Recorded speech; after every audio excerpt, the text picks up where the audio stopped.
I discovered that my wife was unfaithful to me before the marriage and that my son was not mine, so I took revenge on her and her lovers. My name is Alex. I am in my 30s, approaching 40, and until recently I thought I had the perfect life, one of those lives you see in the movies. I had been married to Sarah for more than 10 years, 10 years that I thought had been of pure happiness. I met her at an internship right after we graduated from college. We were both novices in the corporate world, in that company that promised to be our springboard. We spent hours together, sleepless nights working on projects, and between coffees and frustrations, we fell in love. She was brilliant, funny, and, at that moment, I saw her as my everything. We got married young, full of dreams and that innocence that only youth can give you. We built a life, a home, and our love felt indestructible. And then he arrived, our son, Yen. There are no words to describe what I felt when I held him in my arms for the first time. That little being, so vulnerable, so pure. An immense pride washed over me, a wave of love that made me feel like the luckiest man in the universe. My life was complete. A few months ago, we were at a gathering with friends. There were some of mine, some of Sarah's. Laughter, music, the perfect atmosphere. Everyone was having a great time. At one point, I saw Chloe, one of Sarah's friends from college. She had changed a lot, or so I thought. She had always been the bad girl, the one who lived life without filters. Now she seemed more settled. I was surprised because I had always seen her as the epitome of a wild life. She approached me with a drink in her hand, and it was evident that she had had too much to drink. Her words came out slurred, but her gaze was penetrating. "Alex," she told me, dragging out the words, "I am surprised to see you so happy, so normal. Do you know how much Sarah has changed? She was crazy in college." I laughed a little uncomfortably. "What do you mean? Chloe has always been Sarah." She let out a laugh tinged with something I could not decipher. "Oh, Alex, if you only knew. Your Sarah was, how do I say it, the life of the party. Always with several guys, many relationships at the same time. She was wild." My smile faded. She had never told me that, not by a long shot. I tried to maintain my composure. "What are you talking about, Chloe? That does not make sense." She leaned in, her breath of alcohol hitting me in the face. "Even when she met you, Alex, even after that, she was still seeing some of them until you got married, of course. Then she did take it seriously. The world around me seemed to stop. The laughter, the music, everything became a distant murmur. I did not know how to respond. My mind was blank. Then, in a whirlwind, I walked away from the party looking for my best friend, Mark. I told him what Chloe had said to me, the words tumbling out of my mouth. Mark looked at me with skepticism. "Are you sure, Alex? The girl is completely drunk. You do not know what she is saying." I did not know, that was the truth. Doubt had settled in my heart like a cold snake. We returned home. I watched Sarah as she slept, so placidly. I wanted to ask her, to confront her, but the words got stuck in my throat. What if it was a lie, the result of Chloe's drunkenness? Could I risk my marriage, my happiness, for a rumor? I decided to keep quiet, for now. I went to sleep, although sleep did not come easily. The question, that insidious question, was already there. The next morning came with an unexpected call. It was Chloe. Her voice, now sober, sounded regretful. "Alex, please forgive me for last night. I was very drunk and said foolish things. Everything I told you about Sarah is a lie. I am very sorry." I thanked her, but her apology, although seemingly sincere, failed to calm the storm in my stomach. That feeling that something was not right, persisted. The words of a drunk person often contain truths that sobriety tries to hide. I decided not to live with the doubt. My mind, accustomed to logic and research at work, could not simply ignore the possibility. After my workday and before Sarah got home, I went to see Yen. I held him, I hugged him. He was so innocent, so dependent on us. Looking at him only gave me more determination to discover the truth, whatever it was. If there was anything that could endanger his future or the foundation of our family, I needed to know. Then I went to the basement. There, in a secluded corner, we kept boxes with old memories, things from Sarah's university, objects we had never had time to sort through. I searched carefully, trying not to make noise, until I found a box marked with her name and university. I opened it.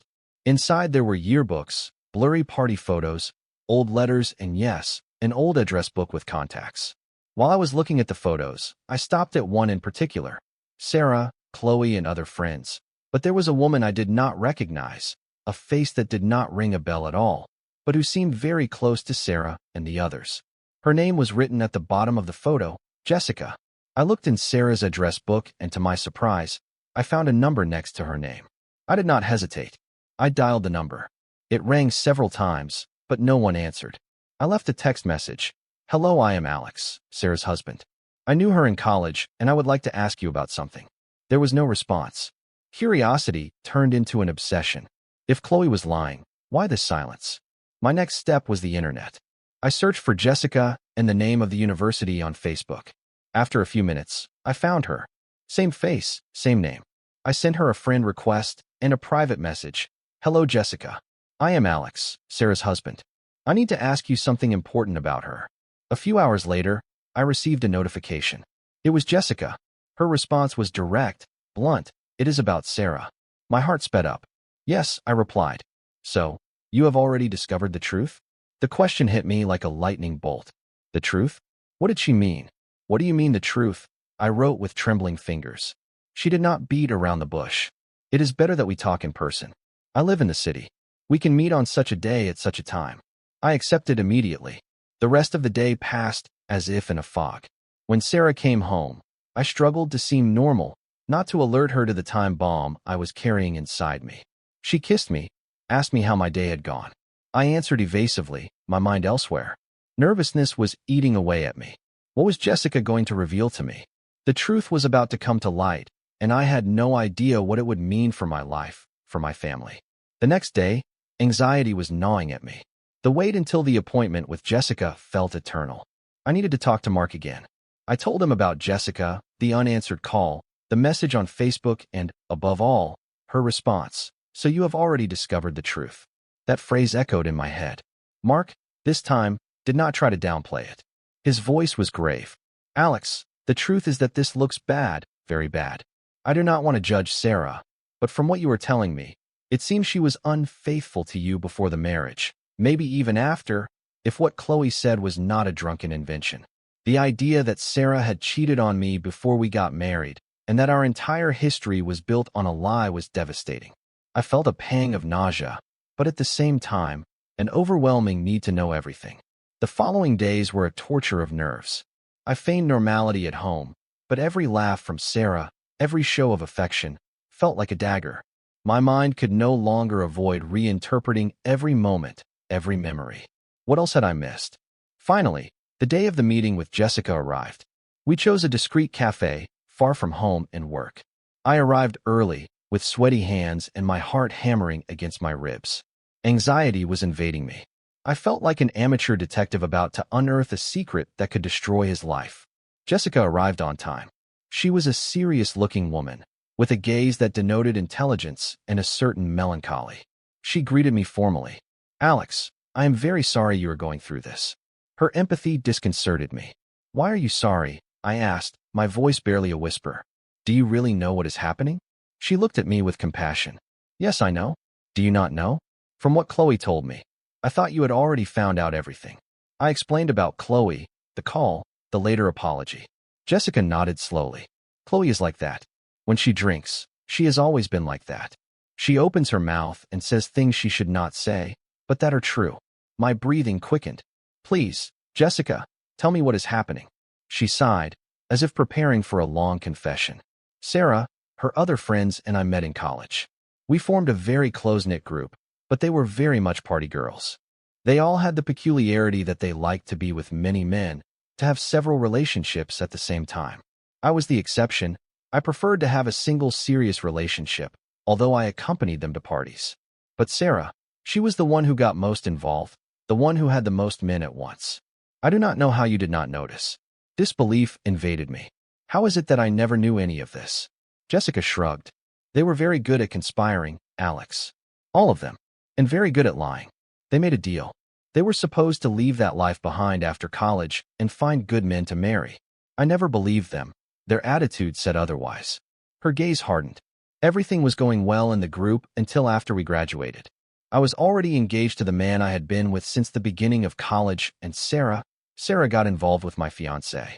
The revelation hit me like a lightning bolt. Right at the time Sarah and I met, she could not be. Bile rose in my throat. I confronted her. Jessica continued, her voice tense. I tried to get the other girls on my side, but no. They all sided with Sarah. They covered for her. They kicked me out of the group. Me, the only one who was always honest. I was in shock, my mind blank, not knowing how to process that bombshell. My eyes moistened, but I held back. Please, continue, I could barely say. After that, I kept in touch with one of them, Laura. She was not able to stand up to the group, but she confessed to me that she was on my side. And she kept telling me how Sarah was still up to her old tricks, even after meeting you. I felt so sorry for you, Alex, because even though she was not my friend anymore, it was not fair what she was doing to a man who really loved her. Laura told me that even at your bachelor party, Sarah was with several men at once. The tears finally rolled down my cheeks. I could not hold them back anymore. No, it cannot be. That is almost all I know, Alex, Jessica said with sadness in her eyes. But it is most likely that she continues with those attitudes. She has always been like that. Only now she is much more discreet. A lot. I tried to recap my relationship with Sarah, every moment, every detail, and I realized that, no matter how hard I tried to find it, there was no moment when I began to suspect. I checked her cell phone once, I confess, although I feel bad admitting it, and it was always transparent. There was nothing suspicious. I told Jessica. She was not surprised. You should not be surprised. She has always managed 2 cell phones for those situations, one that seems totally normal and another where she has the contact of all the other guys. She always did that when she had a serious boyfriend, so he would never find out.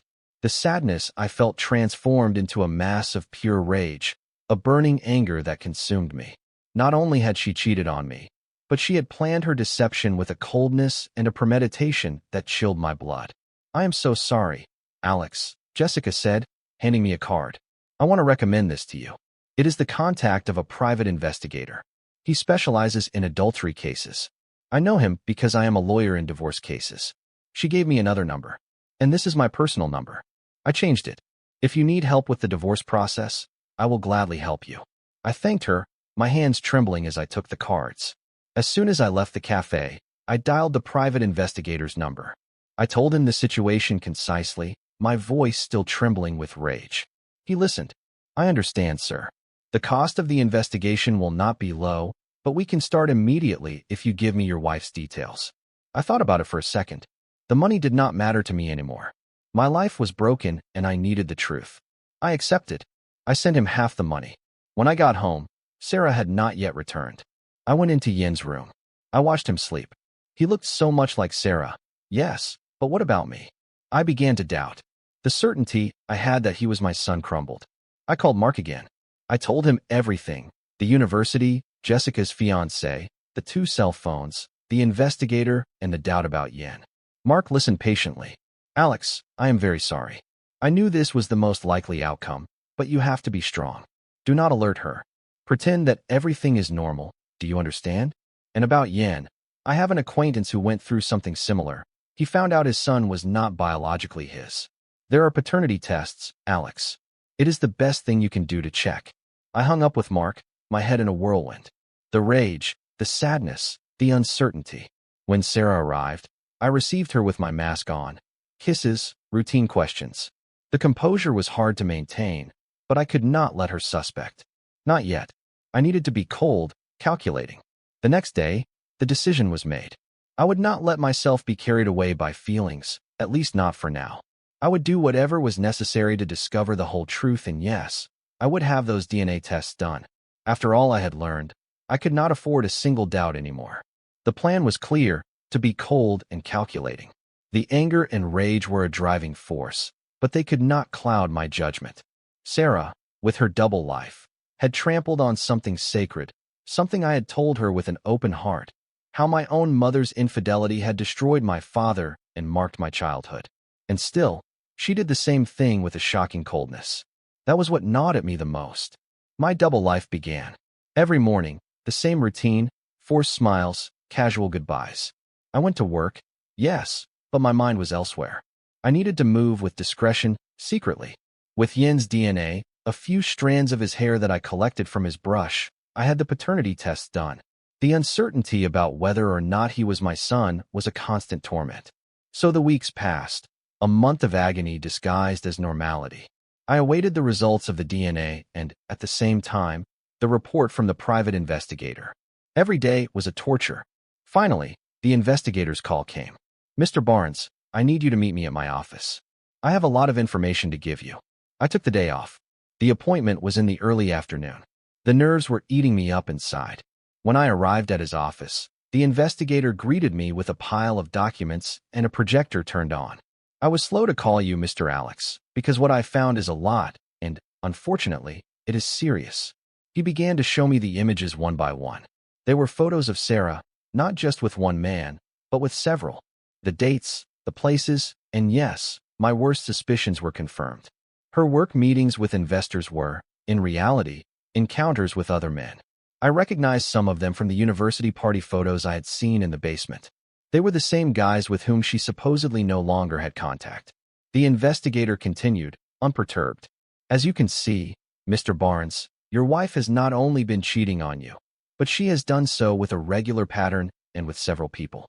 We have photos of her entering and leaving apartments, hotels, always with affectionate behavior, and often at times that she would have justified in another way." The evidence was overwhelming, irrefutable. My rage grew with each image. It was not just the betrayal, it was the blatant and prolonged lie. "Can you get the numbers of those men's wives?" I asked, my voice as hard as steel. Remember, for more stories like this, subscribe, give it a like, and activate the little bell. Let us continue.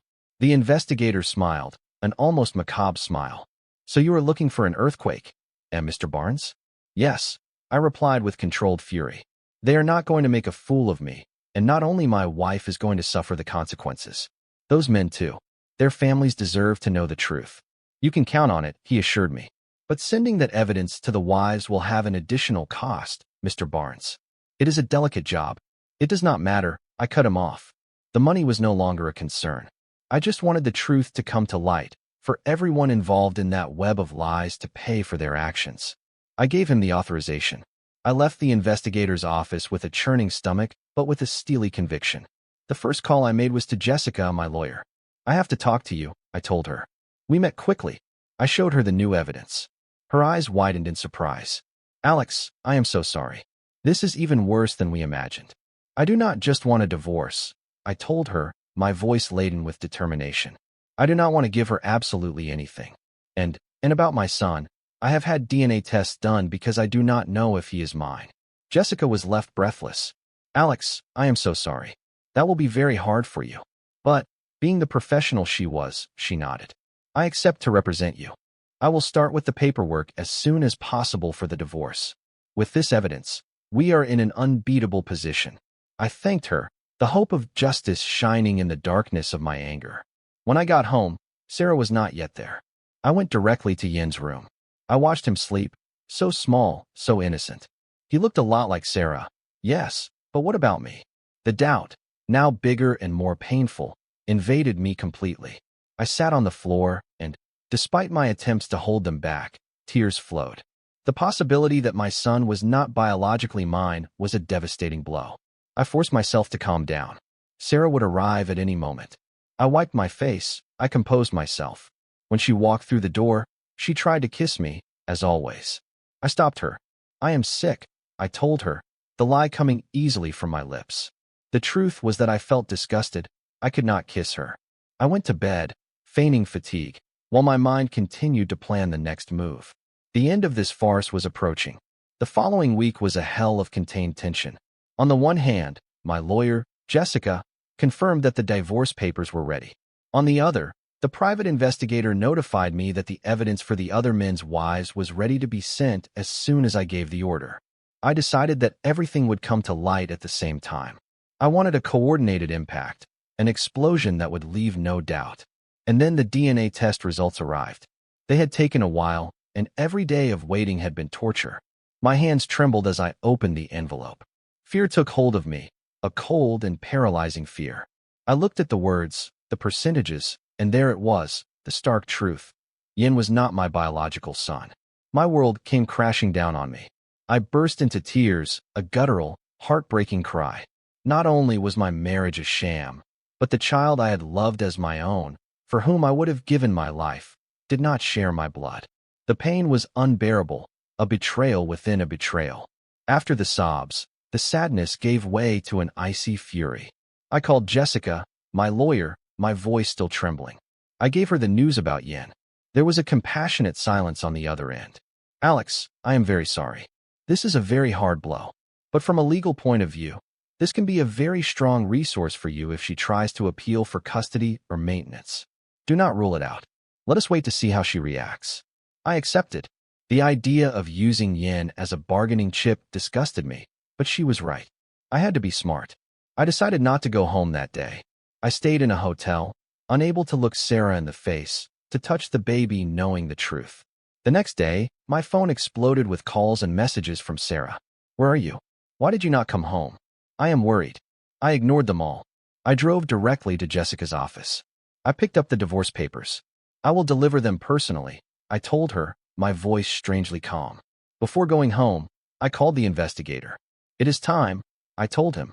Send the evidence to the wives and give them the number of Jessica, my lawyer, in case they need to start their own divorce proceedings.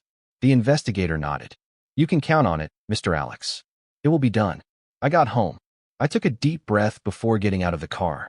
This was the moment, the point of no return. I took the folder with the divorce papers and the photos. I knew that my life would never be the same again. When I entered, Sarah came to meet me, her face red with anger. Where the hell were you? Why were you not answering the phone? I entered without a word, my face an expressionless mask. I walked to the center table and left the folder. What is this? She asked, her eyes narrowed. Open it and read, I indicated. She opened the folder. First she saw the photos, images of her with other men, leaving hotels, with affectionate attitudes. Her face turned pale. Then she saw the divorce papers. The denial was instantaneous. No, this is a lie. They are work meetings. It has nothing to do with what you were thinking. My patience ran out.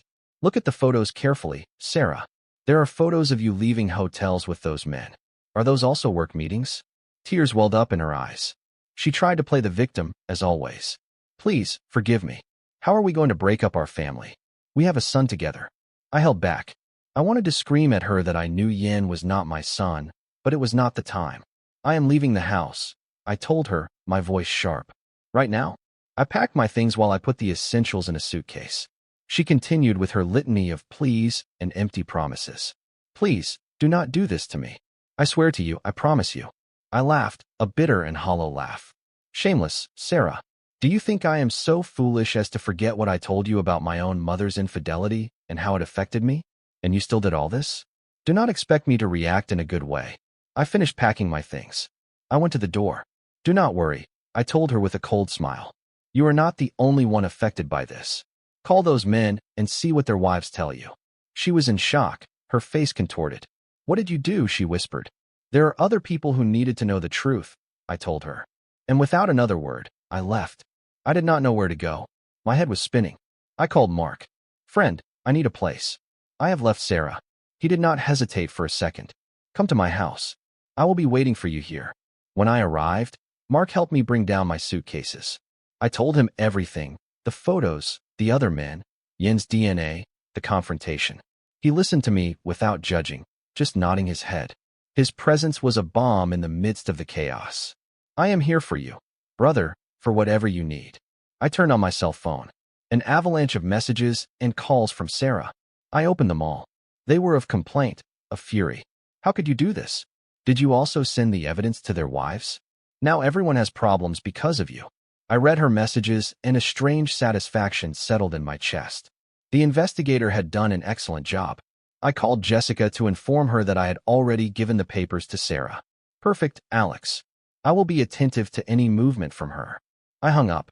The night was falling, but for the first time in a long time, I felt that despite all the pain, I was on the right path. The days turned into weeks, and the legal battle with Sarah was formalized. The first meeting was scheduled to agree on the terms of the divorce. I arrived with Jessica by my side. Sarah was already there, accompanied by her lawyer. The atmosphere in the room was dense, charged with a hostility that was almost palpable.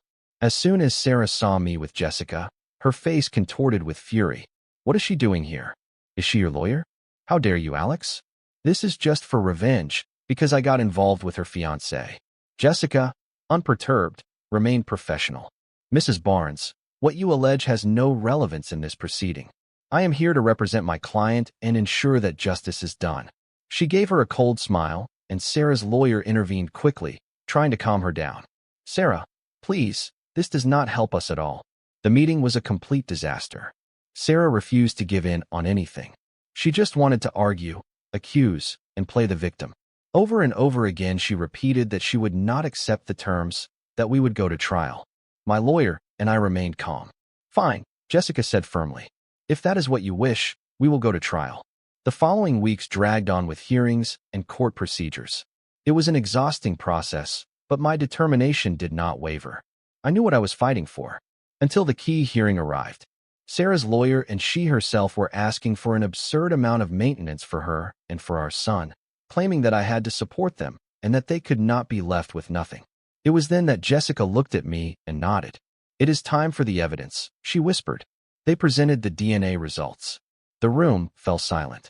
Sarah's lawyer turned pale, and she herself was left speechless. What is this?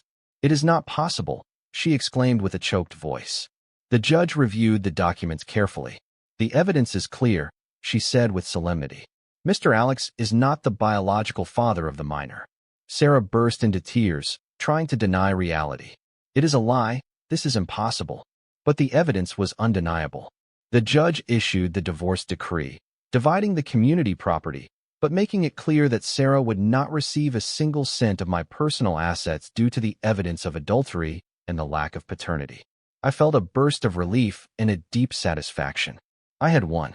I looked at Jessica, who gave me a discreet smile of victory. We left the hearing. Sarah tried to stop me, kneeling in the hallway, crying and pleading. Please, Alex, forgive me. Accept me back with our son. Even if he is not biologically yours, you are his dad. I looked at her with a mixture of pity and contempt. Do not be cynical, Sarah, I told her, my voice cold. All of this is your fault, your promiscuous attitudes, and your lies. Now get a life. And although it hurts me to leave Yen, I know that the best thing is for you to talk to his real father and for him to take responsibility. Her face contorted. But I do not know who the father is, she shouted between sobs. A bitter laugh escaped my lips. That is not my problem, Sarah. And please, do not look for me again. I turned around and left, leaving her crying echoing in the hallway. The following days were frantic. I began to organize the sale of the house, which was community property. I received calls and messages from Sarah's friends. They tried to verbally attack me, claiming that how could I leave a woman alone with a child? I could not take it anymore. I knew their husbands, and many were my friends. I wrote to them, telling them my situation, and, by the way, I warned them that it was very possible that their own wives had also done the same, given the university customs of Sarah and her group. The reaction was immediate. My messages caused an earthquake in their marriages. Shortly after, Sarah's friends wrote to me again, but this time they were messages of fury and complaint. How could you do this? You are destroying our marriages. I smiled with satisfaction. My decision not to remain silent had paid off. The months passed. Finally, I moved into a new, smaller apartment, near where Mark lived. While he was helping me carry the last boxes, he asked me about the rest of the earthquake. Well, I told him as we opened a couple of beers, through the investigator, I know that the wives of the other men received the evidence, and the first thing they did was kick them out of their houses. Then they contacted Jessica, my lawyer, and yes, the divorce proceedings for those guys ended very badly for them. Not only did they take a gigantic percentage of their assets, but they were left with almost nothing. I looked at Mark, and Sarah's friends, the ones who were not unfaithful, had to cut all contact with the group. Their husbands forced them, but the others did turn out to be unfaithful too. I reflected for a moment. Even Chloe, the one who told me everything at the beginning, turned out to be unfaithful to her husband. It was a web of lies. And Sarah, she lives in a small apartment now. She started a very expensive legal process to try to find out who Yen's father is, doing several DNA tests with different men. We sat in silence for a moment. You know, Mark, I said, taking a sip of beer, I am going to take some time. I am talking to Jessica about going out and all that, but I want to be alone. I need to rest from all this atmosphere of marriage and commitment to heal. Mark looked at me with that unconditional loyalty of his. I support you in everything, friend. For whatever you need, I will be here. And so it was the end of an era, the beginning of a new one. Life had hit me hard, but I had survived. And most importantly, I had learned.